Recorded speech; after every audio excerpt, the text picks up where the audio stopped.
Smartphone ব্যবহার করি কিন্তু ফেসবুক ব্যবহার করি না, এরকম লোক আপনারা খুবই কম দেখাতে পারবেন।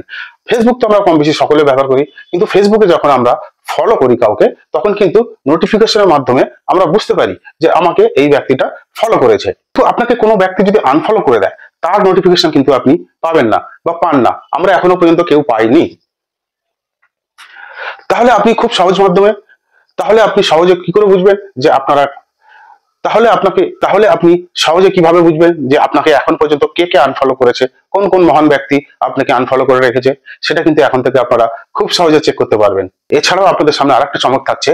ইমো অ্যাপ্লিকেশনও আমরা কম বেশি সকলে ব্যবহার করি। ইমোতে একটা নতুন সেটিংস যুক্ত হয়েছে, যে সেটিংসটা আপনারা যদি করে নেন, তাহলে কিন্তু ইমোর মাধ্যমে আপনারা যাকে ফোন করবেন বা কল করবেন, আপনার ভয়েসটা কিন্তু তার কাছে একটা ব্যক্তির ভয়েস হয়ে পৌঁছাবে। মানে বোঝাতে পারলাম কি? মানে আমি ধরুন কাউকে ফোন করবো ইমোর মাধ্যমে, আমি যাকে ফোন করব সে আমার ভয়েসটা শুনতে পাবে না, সে একটি অন্য ভয়েস শুনতে পারবে, বা মহিলাদেরও ভয়েস হতে পারে। তা চলুন এই দুটো চমৎকার সেটিংস নিয়ে আজকে বিস্তারিত আলোচনা করি। তো এখন পর্যন্ত আমাদেরকে আনফলো কোন কোন ব্যক্তি করেছে সেটা জানার জন্য আমরা প্রথমে অ্যাপ্লিকেশনটা ওপেন করব, ফেসবুক। তারপরে প্রোফাইল আইকনে ক্লিক করব, করার পরে এখানে সেটিংস অপশনটা ক্লিক করব। ওখানে ক্লিক করার পরে একটু স্ক্রল করবেন, ইওর টাইম অন ফেসবুক ওখানে ক্লিক করবেন। তারপরে get more from your time এখানে ক্লিক করবেন, ম্যানেজ ইওর ফিড এখানে ক্লিক করবেন। এখানে দেখুন আনফলো, ওই অপশনটায় ক্লিক করবেন।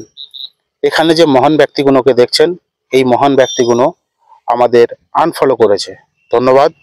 আপনারা সকলেই ভালো থাকবেন, সুস্থ থাকবেন। এইভাবে আপনারা চেক করতে পারবেন। এবারে আমরা একটু ব্যাকে আসি, ব্যাকে এসে ইমোতে ভয়েস চেঞ্জ আপনারা কিভাবে করবেন সেটা দেখি। প্রথমে ইমো অ্যাপ্লিকেশনটা আপনারা ওপেন করবেন, করার পরে এখানে প্রোফাইল আইকনে চলে আসবেন। ওখানে আসার পরে এখানে দেখুন ইমো ভয়েস, এই অপশনটা ক্লিক করবেন। ওখানে ক্লিক করার পরে উপরে ডান দিকে দেখুন সেটিংস অপশন পাবেন, ওখানে ক্লিক করবেন।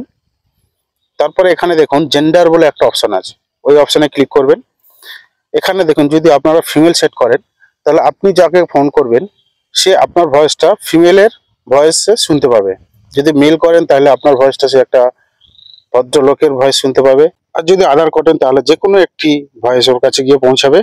ওটা সেট করে এখানে টিক চিহ্ন আছে, টিক চিহ্নতে ক্লিক করে আপনারা ওকে করে দেবেন। আজকে এই পর্যন্তই, আগামী দিন আবার দেখা হবে। সঙ্গে থাকবেন। আমাদের সঙ্গে থাকলে আপনারা কিছু জানতে পারবেন, কিছু শিখতে পারবেন।